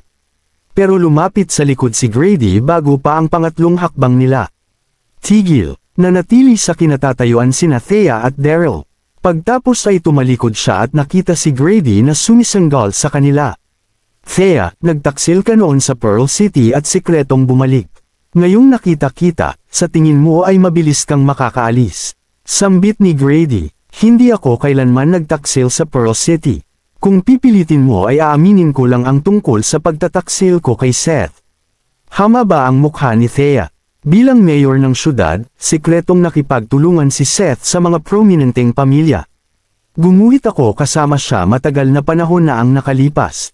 Kabanata 3483. Mabilis na tiningnan ni Thea si Grady. Pero uulitin ko, walang kinalaman sa iyo ang sitwasyong ito. Tumango at bahagyang tumawa si Grady. Well, hindi ko pa rin kayang umupo at panoorin kang naglalakbay sa manor ng pamilya Damien sa kalagitnaan ng gabi kahit na wala itong kinalaman sa akin. Kailangan kong maging responsible para sa seguridad ng Pearl City. Patuloy niyang tiningnan si Thea buong oras ng kanyang pagsasalita at hindi niya sinulyapan si Daryl. Naisip ni Grady na mukhang ordinaryo lamang ang lalaki dahil sa casual nitong kasuotan at hindi rin ito mukhang malakas. Naisip nitong tauhan siya ni Thea, kaya hindi niya ito binigyan ng atensyon. Nauubos na ang pasensya ni Thea, malamig itong nagsalita. Anong gusto mo, Grady? Mapanlin lang nang umiti si Grady at nilinaw ang sarili. Paano kung ganito, isuko mo ang sarili mo ngayon at bumalik ka sa akin para imbestigahin? Paano kung hindi ako si Suki? Walang ganang sagot ni Thea kahit na medyo nagulat ito. Kung ganoon ay huwag mo akong sisisihin sa pagiging walang awa. Ngumisi si Grady. Nang sandaling iyon, hindi na mapigilan ni Daryl ang kanyang dila, kahit na mukha itong kalmado. Nagmamayabang ka, isa kang nakakamuhing tao. Sino ka sa tingin mo? Sumanghal ito. Hindi sana magsasalita ang lalaki pero hindi nito nagawang manatiling tahimik nang mapansin niya kung gaano kayabang ang pagkilos ni Grady. Uminit ang dugo ni Grady, naubos ang kanyang pasensya sa walang kabuluhang pag-uusap. Pareho silang pabagsakin. Sigaw nito habang nakaturo kina Thea at Daryl.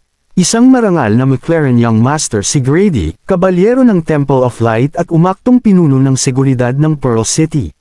Siyempre ay magagalit siya kapag minaliit niya ng isang walang kwentang tao. Napdesisyonan niyang hulihin si Thea ng gabing iyon. Determinado naman si Grady na patayin kaagad ang lalaking katabi nito. Nang magutos si Grady, 12-12 ng gwardya ang nagbukas ng kanilang Saint Energy at sumugod kina Daryl at Thea. Ikinuyong ni Daryl ang kanyang kamao at nanatiling kalmado nang makita niya ang kanyang mga kalaban na sumugod sa kanya. Sa kabilang banda, hindi naman mapakali si Thea. Mauna ka na, pipigilan ko sila. Bulong nito kay Daryl. Mayroong sama ng loob sa pagitan nina Daryl at Grady. Kapag nadiskubre ni Grady na si Daryl ang lalaking nasa kanyang harapan ay hindi magiging maganda ang kalalabasan ng lahat. Ngumiti si Daryl nang maantig siya sa mga sinabi ni Thea. Huwag kang mag-alala, iilang tao lamang iyon, hindi natin kailangang tumakbo. Pagtapos ay tumakbo ito lampas sa babae para salubungin ang kanilang mga kalaban. Nag-alala si Thea at gusto niyang sabihan pigilan si Daryl, pero masyadong mabilis ang lalaki. Mainit na naglaban ang dalawang panig sa isang kisap mata. Bang! Bang! Bang! Malakas ang mga gwardya ni Grady, pero mahina pa rin ang mga ito laban kay Daryl. Sa isang shotmata, bumagsak ang mahigit 100 gwardya bago pa sila makadikit kay Daryl. Hindi pa pinapakita ni Daryl ang tunay niyang potensyal. Kaya naman bumagsak ang mga gwardya, hindi nila magawang lumaban. Kundi ay namatay and asa na sila. Nang inig si Thea nang makita niya kung gaano kalakas si Daryl, hindi niya maitago ang kanyang gulat. Sa loob lamang ng isang buwan ay tumalon si Daryl mula sa pagiging Saint King papuntang pagiging Saint Honor. Nakakamanga siya. Inabot ako ng 2 taon para maging Saint Honor mula sa pagiging Saint King. Naisip nito. Samantala, takot naman ang hitsura ni Grady sa kabilang panig ng labanan habang nakatitig siya kay Daryl. Hey *T. Mukhang sobrang lakas ng ordinaryong lalaking ito. Kabanata 3484. Takot na tumingin kay Daryl ang mga gwardya, wala sa kanila ang nagtangkang sumugod. Humangta si Daryl at kinutya nito si Grady. Paanong ikaw ang may responsibilidad sa seguridad ng Pearl City sa ganitong level ng lakas? Paniguradong ipinahiya mo ang iyong pamilya. Hey *T. Sobrang nena si Grady pero hindi ito sumagot. Sumenyas ito na para umalis ang kanyang mga tauhan. Nakikita niyang sobrang lakas ng lalaking nasa kanyang harapan kahit na wala itong laban sa kanya. Matapos nitong hindi masyadong makalayo, lumingon si Grady at tumitig kina Daryl at Thea. Mag-ingat ka na ngayon, Thea, dahil inutusan mo ang iyong tauhan na labanan ako. Pagtapos ay mabilis itong tumakbo palayo. Napagdesisyonan niyang kumuha ng maraming sundalo mula sa Temple of Light dahil walang laban kay Thea ang mga gwardya ng pamilya. Mangmang, napamur si Daryl ng mahina habang pinapanood ang naglakad palayo na si Grady, puno ng pagkamuhi ang kanyang mukha. Labis ang pag-aalala ni Thea ng sandaling iyon. Bilasan na natin umalis, Daryl. Mapanlin lang si Grady at paniguradong babalik ito para maghayganti. Umiling si Daryl at tumingin sa manor ng pamilya Damian sa nasa kanyang harapan. At dahil nandito tayo, pumasok tayo at tingnan ang pangyayari. Ayaw pakawalan ni Daryl si Lolita. Matalinong babae si Thea at naintindihan nito ang iniisip ni Daryl. Swerte si Miss Lolita dahil mayroon siyang lalaking tulad mo na magpoprotekta sa kanya. Si Thea ang unang umapak papasok sa manor. Umalis ang lahat ng gwardya ng pamilya kasama si Grady pagtapos ng kaguluhan kanina, kaya naman walang pumihil kay Thea. Ngumiti si Daryl at sinundan niya si Thea. Pumasok si Daryl sa manor at naging emosyonal siya nang makita niya ang pamilyar na paligid. Thea, nabanggit mo kanina na may nangyari sa pamilya Damien. Ano ang eksaktong nangyari sa kanila? Hindi mo ba alam? Bumalik na ang second young master ng pamilya Damien. Siya ang tito ni Lolita na si Donnie. Narinig kong bumalik na si Donnie at kinuha ang posisyong clan head. Mula kay Lolita, ikinulong niya rin ito. Sumagot si Lolita habang kagat niya ang kanyang labi. Hindi maitago ni Lolita ang kanyang pagkamuhi nang banggitin niya si Donnie. Hindi edukado at walang kakayahan si Donnie. Pero malazwa rin siya. 5 taon na ang nakalipas nang kumabit siya sa babae ni Seth, nagalit si Seth dahil dito. Gusto niyang sentensyahan ng kamatayan si Donnie sa harap ng publiko pero nagawa niyang makatakas mula sa Pearl City nang nakatunig siya. Kapag naging clan head ang isang tulad niya, paano uunlad ang pamilya Damien? Kumunat ang noo ni Daryl nang marinig niya ang tungkol sa sitwasyon ng pamilya Damien mula kay Thea. Hindi ko inakalang malalaman kung nagkaroon ng malaking pagbabago sa pamilya Damien sa loob ng ilang buwan. Napaisip ako kung kamusta na si Lolita. Mas lalong hindi siya mapakali at gustong-gusto niyang makita si Lolita. Sa wakas at nakarating sila sa hardin sa likuran ng manor at malapit na niyang marating ang kwarto ni Lolita. Subalit tumayo sa daanan ni Daryl at Thea ang isang lalaki kasama ang kanyang mga tauhan. Hinto, sambit ng lalaki. Mukhang siyang nasa edad 40s at lubog ang kanyang pisngi, malazwa ang tingin nito sa kanya. Si Donnie ang lalaki. Nagpahinga siya nang malaman niyang kasama ni Thea ang lalaki at nasaktan ng maraming gwardya. Nagawa nilang takutin palayo si Grady. Pinasok ni Thea ang manor, mabilis na dinala ni Donnie ang kanyang mga tao para pigilan ang pares. Thea, anong ginagawa mo dito kasama ang lalaki at sumilip sa aking bahay sa gitna ng gabi? Hindi mo ba alam ang tungkol sa mga batas? Malamig na pahayag nito, na kay Thea ang atensyon ni Donnie, hindi niya binigyan ng kahit kaunting atensyon si Daryl. Tulad ni Daryl, naisip ni Donnie na tauhan ni Thea si Daryl at hindi niya binigyan ng atensyon ang lalaki. Magkaibigan kami ni Miss Lolita. Bumalik ako sa Pearl City para makita siya. Hindi ko ba maaaring gawin yan? Casual na sumagot si Thea, walang ekspresyon ang kanyang mukha. Kabanata 3485. Nagulat si Donnie sa sagot ni Thea. Hindi maganda ang pakiramdam ni Lolita at mahihirapan siyang makausap ang mga bisita sa ngayon. Sagot ni Donnie. Sobrang nena si Donnie, pero hindi siya nagtangkang ipakita ito. Isang kilalang babaeng kabalyero sa Pearl City si Thea at tinalo niya ang gan ni Grady. Alam ni Donnie na hindi siya magdudulot ng kaguluhan kay Thea. Subalit hindi dapat kailanman malaman na nakakulong sa bahay si Lolita. Casual lamang siyang gumawa ng kasinungalingan. Mahihirapan siyang makausap ang mga bisita. Naisip ni Thea, tigilan mo ang pagsisinungaling sa akin. Nakakulong siya, hindi ba? Sumanghal si Thea, biglang nakulong kay Donnie ang galit. Napagtitig ni Donnie, hey *T, paniguradong siya ang pangalawang tito ni Lolita. Hindi ko siya papalampasan sa aking galit kapag may nangyaring masama kay Lolita. Nang inag si Donnie sa pagsisiyasat ni Daryl. Nakakatakot ang pagtitig ng tauhan ni Thea. Tumingin siya sa paligid at piniga ang kanyang utak para mapadala si Thea paalis. Narinig ni Donnie ang sapilitang bumukas na pinto ng manor habang siya'y nag-iisip. Pagtapos ay sunod-sunod na pumasok ang daan-daang kabalyero ng Temple of Lights. Nakabihis ng kulay gold na armor ang pinuno ng mga kabalyero, mukha itong macherisma at nakakamangha. Iyon ay si Pegasus Paladin, isa sa 12 Paladins. Nasa likuran nito si Grady. Mukhang proud at nakakatakot si Grady. Ang Temple of Light, nang inig at natarante si Thea nang makita niya ang mga kalaban. Hey *T, may mga katulong is Grady mula sa Temple of Light. Naku po, yari na tayo. Naisip ni Thea, narinig niyang sumali si Grady sa Temple of Light pagkabalik nito sa Pearl City. Naisip nitong chismis lamang ito pero iyon pala ay totoo ito. Naramdaman niya ang nakakamanghang lakas ni Pegasus Paladin, tumibok ng mabilis ang kanyang puso at kaagad na naging blanko ang kanyang pag-iisip. Natatakot akong walang laban si Daryl sa mga kabalyerong ito kahit na malakas siya. Lalo na ang Paladin sa bandang unahan, nakakatakot ang kanyang lakas. Naisip ni Thea, mabilis na lumapit si Donnie para bumati kay Grady, Young Master Grady.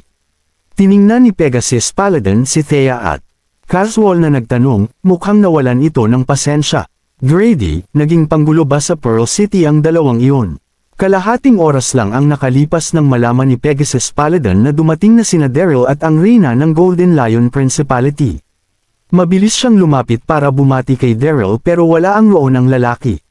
Pagtapos ay nabangga niya si Grady, kung saan naghahanap ng alalay ang lalaki. Narinig ni Pegasus Paladin na may gamulo sa kapayapaan at kaayusan sa Pearl City kaya pumunta ito kasama si Grady. Nang makarating siya sa manor ng pamilya Damian at nang makita niya si Thea, naramdaman niyang nag-alala lamang si Grady. Dalawa lang ang tao sa kabilang banda pero nabigo itong ayusin ni Grady. Naisip ni Pegasus Paladin na isang walang kwentang nilalang si Grady. Wala pa rin itong alam na si Daryl ang maitim na lalaking katabi ni Thea. Oo, marangal na Paladin, dalawa sila. Hindi lamang nila pinasok ang ari-arian ng pamilya Damian sa gitna ng dilan, nasugatan din nila ang mga gwardya. Sumigaw si Grady habang nakaturo kina Thea at Daryl. Pagtapos ay proud itong tumingin kay Thea. Bilasan mo ng sumuko kung alam mo pa kung anong makakabuti para sa'yo, Thea. Tiwala sa sarili si Grady sa pagsuporta sa kanya ng Pegasus Paladin kaya hindi siya natakot kay Thea at sa malakas nitong kasama. Samantala, hindi sumasagot si Thea, kinagat nito ang kanyaing labi. Tumatawa naman sa loob-loob si Daryl sa kabilang banda. Isang mangmang si Grady, kailangan niyang humingi ng tulong sa Pegasus Paladin. Naisip nito, Kabanata 3486. Magkaibigan sina Thea at Lolita. Nandito kami para bisitahin si Lolita kaya anong problema? Malamig na pahayag ni Daryl kay Grady. Magkaibigan, sa tingin ko ay mayroon kayong tinatagong motibo. Sumanghal si Grady. Pagtapos ay tinuro niya si Daryl at sinubukang magyabang. Patay ka ngayon bata, nasugatan mo ang marami sa mga gwarsya ko. Biglang malamig na yumantala si Pegasus Paladin. Tama na, tigilan mo na ang walang kabuluhang ito, Grady. Sumenyas siya gamit ang kamay. Dakopin ang babae at lalaki. Gustong hanapin ni Pegasus Paladin si Daryl sa lalong madaling panahon kaya wala siya sa mood para harapin ang mga ganitong bagay. Mabilis na pumulibot ang isang dosenang gwardya ng Temple of Lights kina Thea at Daryl ng utos siya, kahit na mga ordinaryong kabalyero lamang sila at hindi may kukumpara sa kanila ang mga gwardya ng pamilya. Napakalakas ng mga kabalyero at mas mataas sa Saint Honor level ang bawat isa sa kanila. Nang inig at natarante si Thea nang makita niya ang malalakas na kalaban. Hindi man siya takot sa mga tauhan ni Grady, pinagdudahan niyang magagawa nila ni Daryl na harapin ang mga kabalyero ng Temple of Light. Nakaramdam din ng pagsisisi si Thea sa kalagitnaan ng pagkataranta. Alam niyang dapat silang umalis ni Daryl kanina pero huli na ang lahat. Pero mukhang walang pakialam si Daryl. Sumigaw si Daryl sa Pegasus Paladin habang nakatingin siya sa 12-12 ng kabalyero ng Temple of Lights na sumugod sa kanyang direksyon. Pegasus Paladin. Gaano ka-epektibo ang Heavenly Restoration Peel? Ang Heavenly Restoration Peel ang malakas na lason para sa 12 Paladins. Pangontra na ginawa ni Daryl sa alam ni Daryl na hindi siya maaaring magpadalos-dalos at ibunyag ang katotohanang kilala niya ang Pegasus Paladin sa sitwasyong iyon. Kaya sinadya niyang banggitin ang Heavenly Restoration Peel para bigyan ng clue ang Pegasus Paladin. Anong sabi niya? Mukhang naguluhan sina Thea at Grady. Wala sa kanila ang nakakaalam na Nolasan ang 12 Paladin kaya wala siyang ideya kung anong sinasabi ni Daryl. Pero nagulat ang Pegasus Paladin. Inaral niyang maigi si Daryl at mas lalo siyang nagulat kaysa noon. Paano nalaman ng taong ito ang tungkol sa Heavenly Restoration Peel? Naisip niya, nang sumunod na segundo ay, napagtanto ng Pegasus Paladin na ang Saint Lord na si Daryl ang lalaking nasa kanyang harapan. Mabilis siyang nagbigay ng utos. Sandali, kumalma kayo. Mabilis na gumilid ang 12-12 ng kabalyero ng Temple of Lights. Natuwa ang Pegasus Paladin at dali-dali siyang magalang na bumati kay Daryl. Hindi niya mapigilan ang pagkasabik ng mapagtanto niyang iyon ay si Daryl. Patawad sa sinabi ko kanina, Saint. Mabilis na commendat si Daryl bago pa niya matapos ang sasabihin. Iyong kamahalang Paladin, matagal na noong huli kitang nakita. Hindi dapat mabunyag ang pagkatao ni Daryl bilang Saint Lord. Lalo na't na-control and ani-boni ang Temple of Light. Kaya naman nagkunwari si Daryl bilang kakilala ng Pegasus Paladin. Maobserba ang Pegasus Paladin at Naintindihan nito kaagad ang sinabi ni Daryl na gusto nitong itago ang kanyang pagkatao. Tama, ano, bamuka ang bibig ni Thea, Grady, at ng iba pa, nagulat ang mga ito. Isa ang Pegasus Paladin sa 12 Paladins. Mayroon itong kakaibang posisyon sa Temple of Light, kaya bakit bilang naging sobrang galang niya sa kung sino man. Mukhang sobrang kalmado ng lalaking iyon. Anong nangyayari? Sa wakas, si Grady ang unang nag-react at maingat nitong kinausap ang Pegasus Paladin. Kilala Mob A siya, Kabanata 3487.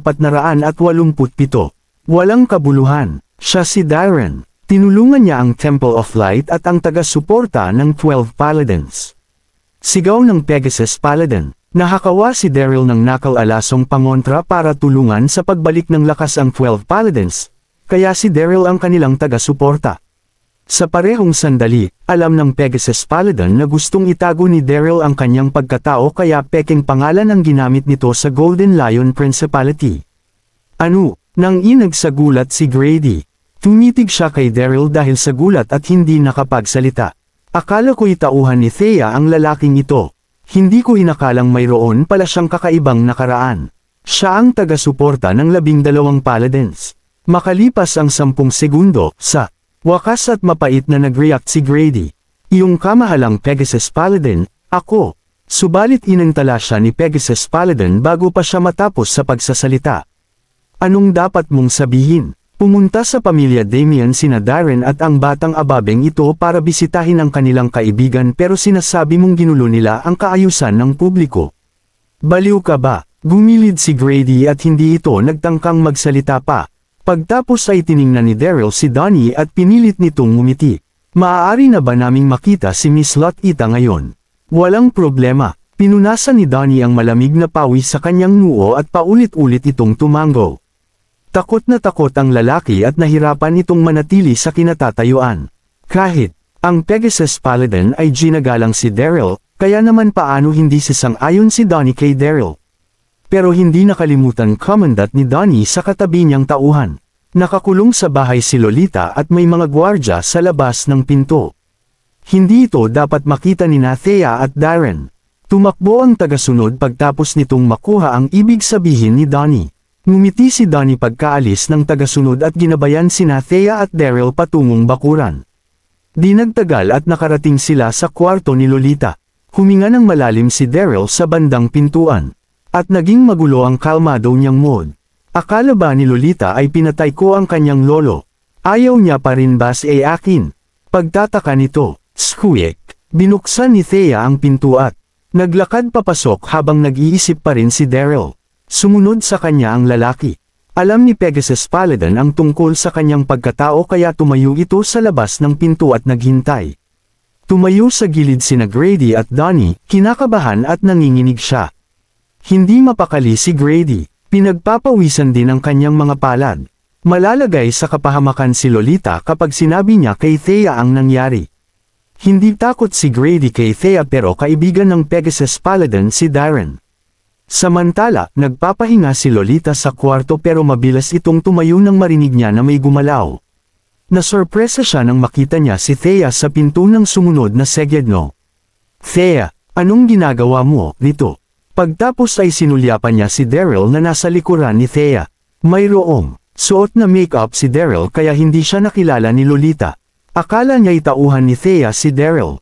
Nanatiling kalmado si Daryl nang muli niyang makita si Lolita, pero halo-halo ang naramdaman nito. Isang buwan niyang hindi nakita si Lolita at medyo nabawasan ang kanyang timbang. Mukhang siyang malungkot at nakakaawa. Bahagyang ngumiti si Thea at pinakalma si Lolita. Sinadya kong pumunta rito para espesyal kang makita. Siyan ga pala, ito. Sinulyapan ni Thea si Daryl at ibubunyang na sana ang pagkatao ng lalaki kay Lolita. Mabilis na umiling si Daryl kay Thea para pigilan ito. Gusto niyang ibunyag ang kanyang pagkatao kay Lolita pero pinigilan niya ang sarili dahil sa sitwasyon nila. Kakaiba, nakita ni Daryl si Lolita. Bakit ayaw niyang malaman nito ang tunay niyang pagkatao? Napakunot ang noo ni Thea habang nagtataka. Kaibigan ko ito. Isa siya sa atin kaya huwag kang kabahan. Nakangiting sambit ni Thea kay Lolita. Kabanata 3488. Mukhang mas kalmado si Lolita pagtapos ipaliwanag ni Thea ang lahat. Anong problema, Thea? Bakit mo ako hinahanap sa ganitong oras? Napaisip si Thea at dahan-daang nagsalita. Lolita, narinig kong bumalik si Danny para kunin ang iyong posisyon bilang clan head at ikinulong ka sa bahay. Medyo nag-aalala ako. Ikaw, sobrang naantig si Lolita. Pero medyo nalito pa rin ito. Bakit napakabait mo sa akin? Magkakilala sina Lolita at Thea pero hindi sila magkaibigan kaya nagtaka si Lolita kung bakit ayos lang para kay Thea ang malagay sa panganib para lang mabisita ito. Bagayang ngumiti si Thea. Sa totoo lang, naglakbay ako para kay Daryl. Kaibigan ko siya at ikaw ang asawa niya. Paano ko magagawang umupo at panuurin lang ang mga nangyayaring hindi maganda sa'yo? Tinapunan ni Thea si Daryl ng ilang sulyap nang magpaliwanag siya kay Lolita. Nang inig si Lolita nang binanggit niya si Daryl, nagtaka siya. Mas ikinagulat pa ni Lolita na ang hitsura ni Thea na palaging ayaw makipag-usap pero kaibigan nito si Daryl. Nagpatuloy si Thea nang manatiling tahimik si Lolita. Masyado lamang. Maraming pag-aalangan ang puamlibot sa pagkamatay ni Master Damian. Nagawa kong makahanap ng ibang impormasyon ng sandaling iyon. Kahit na walang matibay na ebidensya, nakasisiguro akong sinet up si Daryl. Ikaw hindi mo siya naintindihan. Ano, napaatras si Lolita ng marmidamanyang nang inag ang kanyang utak. Kahit si Thea ay sinabi ito. Hindi ko ba naintindihan si Daryl? Thea, sa mga nagdaang oras, nakita mo ba si Derry? Tanong nito, siya ay, nagdalawang isip si Thea at napalingon siya kay Daryl bago sumagot. Nakita ko siya, maayos ang kanyang kalagayan ngayon kaya hindi mo kailangang mag-alala. Pagtapos ang medyo mahabang pag-uusap, nagpaalam ni si Thea kay Lolita pagtapos siyang senadoryasan ni Daryl. Pagkalabas ni Daryl ng kwarto, ay, hindi niya mapigilan ang sarili para tingnan si Lolita. Sikreto siyang nangako sa kanyang puso. Huwag kang mag-alala, Lolita. Hindi ka malalagay sa panganib hanggat nandito ako. Mayroong malakas na pakiramdam si Daryl na ibunyag ang kanyang pagkatao at ilayo si Lolita, pero nagawa niyang pigilan ang sarili. Si Bonnie ang nagko-control sa Temple of Light at tinawag niya ang lahat ng mga pinuno ng malalaking principalities papuntang Pearl City. Sigurado siyang may malaking plano si Bonnie at hindi dapat maging mababaw ang tingin sa problema. Napagdesisyonan niyang babalik siya para makita si Lolita kapag natapos siya kay Bonnie sa Temple of Light. Tiningnan niya si Bonnie at malamig na nagsalita pagkalabas niya ng kwarto. Danny, kaibigan ni Thea si Miss Lolita. Ikaw ang sisisihin kapag may nangyari sa kanya, naiintindihan mo ba? Matalas ang tingin ni Daryl kay Grady nang magbabala ito. Oo, naiintindihan ko. Pinunasan ni Danny ang malamig na pawis mula sa kanyang noo at paulit-ulit itong tumanggo. Mas lalo pang kinabahan si Grady at nagpigil ito ng hininga sa takot. Ayaw niyang magmukhang mababa at mahina pero wala siyang magagawa dahil si Daryl ang taga-suporta ng 12 Paladins. Kahit ang Pegasus Paladin ay iginagalang ang misteryosong lalaki. Tumigil sa pagsasalita si Daryl at naglakad siya palabas ng manor kasama si Thea, nakasunod sa likuran si Pegasus Paladin.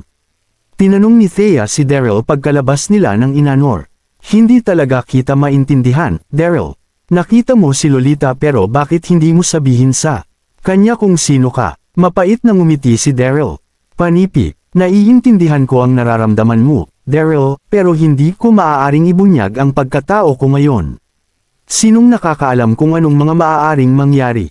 Sinulyapan ni Daryl ang nasa hindi kalayuan na si Pegasus Paladin. Matalinong babae si Thea at nahulaan niya ang ibig sabihin ni Daryl sa mensahe ng kanyang paniwalag. Galing ka ba sa Temple of Light? Oo, tama ka. Hindi ito tinanggi ni Daryl, tumanggo siya. Mga tauhan ko ang 11 paladins pero sensitibo ang aking pagkatao kaya hindi ko ito maaaring ibunyag sa maraming tao.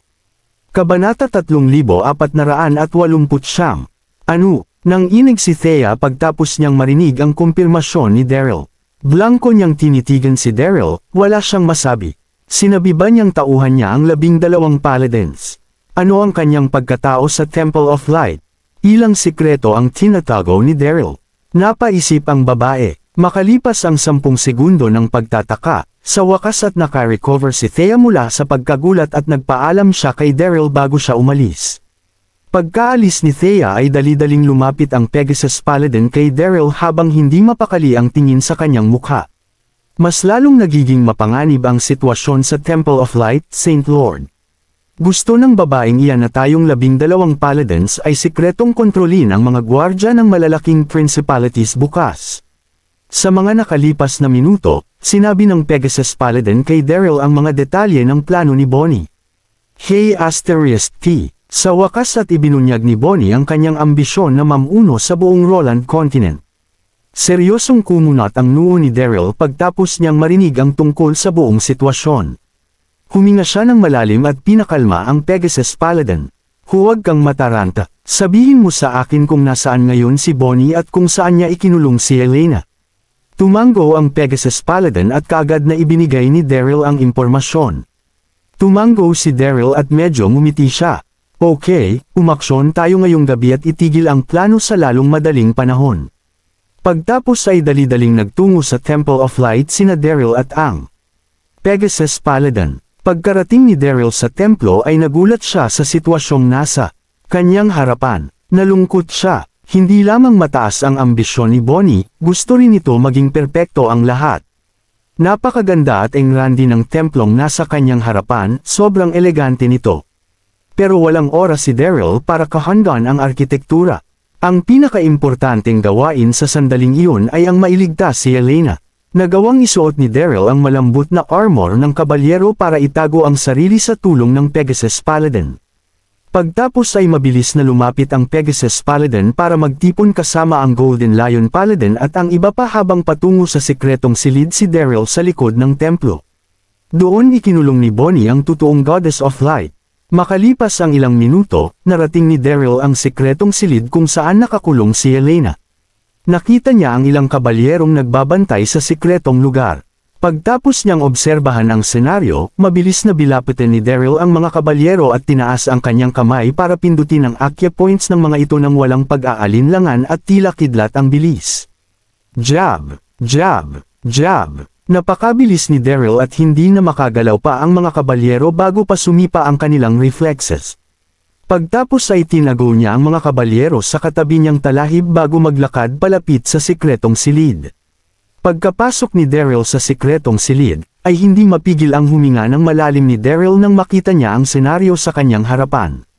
Mayroon lamang batong higaan sa loob ng silid. Nakahiga rito ang isang charming na anyo, nakasuot ito ng kulay puti na damit at maganda ang kurbo ng kanyang katawan pati rin ang features nito, mapotla at mukhang nanghihina ang babae. Nakatali rin ang kanyang mga kamay at nakasara ang mga Actia points sa kanyang katawan. Iyon ay si Elena. Naawa si Daryl sa babae nang makita niyang nasa miserableng sitwasyon ito. Yelena, mahinang tawag nito. Nang inig si Elena nang marinig niyang may tumawag sa kanyang pangalan, naisip niyang pumasok sa kwarto si Bonnie. Guru, nang sumunod na segundo ay nagulat si Elena nang mapagtanto niyang si Daryl ang taong iyon. Napuno ng sorpresa ang kanyang utak.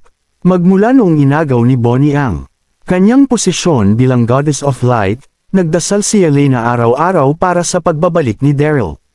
Malinaw na sobrang saya nito nang sa wakas at nagpakita si Daryl sa kanyang harapan. Kabanata 3470. Ngumiti si Daryl sa labis na pagkasabik ni Elena nang makita siya nito. Naglakad siya palapit at inangat ang kanyang kamay para buksan ang Actia points ng babae. Pagtapos ay ginamit niya ang kanyang internal na enerhiya para baliin ang kadena sa mga kamay at paa ni Elena. Malaya na si Elena pero nanghihina pa rin siya pagtapos niyang makulong sa mahabang panahan. Umalis siya nigmalaya na si Elena pero nanghihina pa rin siya pagtapos niyang makulong sa mahabang panahan.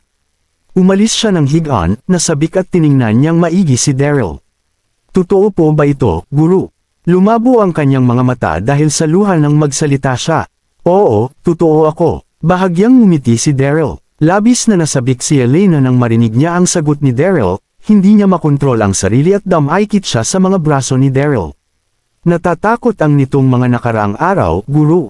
Natatakot akong baka tuluyang mawasak ang Temple of Light. Pero sigurado akong magiging maayos ang lahat ngayong bumalik ka na. Sandaling natigil si Daryl nang maramdaman niya si Elena sa kanyang mga braso. Pagtapos ay ngumiti siya. Pakiusap, kumalma kay Elena. Naisip niyang lalong gumanda si Elena pagtapos nilang maglayo sandali. Naroon pa rin ang napakataas niyang pagkatao kahit na nakulong siya. Narinig ni Elena si Daryl at napagtanto niyang medyo masyado siyang nasabik. Namula siya sa kahihiyan at mabilis na bumitaw. Medyo naging awkward ang paligid. Nag-react si Elena makalipas ang ilang segundo. Guro, napakalakas ng babaeng si Bonnie. Karat, narinig nila ang mahinang papalapit na mga yapak. Nang inig at nagalit si Elena. Paniguradong si Bonnie iyon. Palagi siyang pumupunta nitong nakalipas na 2 araw, tinatanong niya sa akin ang mga sekreto ng Temple of Light. Natatarantang sambit nito, nalungkot siya. Mukhang kalmado si Daryl, pinakalma nito si Elena. Huwag kang mataranta. Pinahiga niya si Elena sa batong higaan at sinabit ang bakal na kadena sa mga kamay at paa ni Elena. Nagkunwari siyang nakakulong. Pagtapos ay kinausap niya ito. Gawin mo ang lahat ng iyong makakaya para makuha ang kanyang atensyon mamaya. Sobrang talino ng Goddess of Light na si Elena at kaagad niyang naintindihan ang ibig sabihin ni Daryl nang tumanggo siya. Nanatiling tahimik si Daryl at mabilis itong nagtago sa likuran ng batong higaan nang marinig niyang papalapit na ang mga yapak. Pagkatago niya, nakita niya ang charming na anyo na dahan daw ang pumasok sa sikretong silid. Nakabihis ito ng gold na robe at maraming kulay ang kanyang korona, nakita lalo ang charming niyang katawan. Naglabas din ito ng malakas at nakakatakot na aura. Matalas ang pagkakaiba ng kanyang kasuotan sa mahina at miserableng si Elena. Iyon ay si Bonnie. Nang makapasok si Bonnie, napansin niyang na nawawala ang mga nagbantay na kabalyero sa pintuan. Kumunat ang kanyang kilay at bamulong sa sarili gamit ang tila na bigong tono. Mga walang kwenta, mga tamad sila kahit na inutusang magbantay. Napatingin siya kay Elena habang bumubulong, nasa batong higaan pa rin ang babae. Wala siyang napansing, kakaiba kaya binaba niya ang depensa. Walang ideya si Bonnie na pinakawalan si Elena. Ano na namang ginagawa mo rito? Tanong ni Elena habang nakatitig kay Bonnie. Sinadya ni Elena na umarte na parang natataranta dahil sinabihan siya ni Daryl na gawin ang lahat para makuha ang atensyon ni Bonnie. Sa parehong sandali, pinapagana ni Daryl ang kanyang lakas at nagpigil ng hininga habang nakatago sa batong higaan. Bakit ako nandito? Pilit ang ngiti ni Bonnie habang nakatingin siya kay Elena. Ano sa tingin mo? Hindi ka makakaligtas ngayong gabi kapag hindi mo sinabi sa akin ang formula sa pag-cultivate ng scripture ng Temple of Light. Madilim at malamig ang maamong mukha ni Bonnie nang takutin niya si Elena. Maraming salamat po, mga kamaster. Paki-subscribe, and hit the notification bell para sa susunod nating kabanata.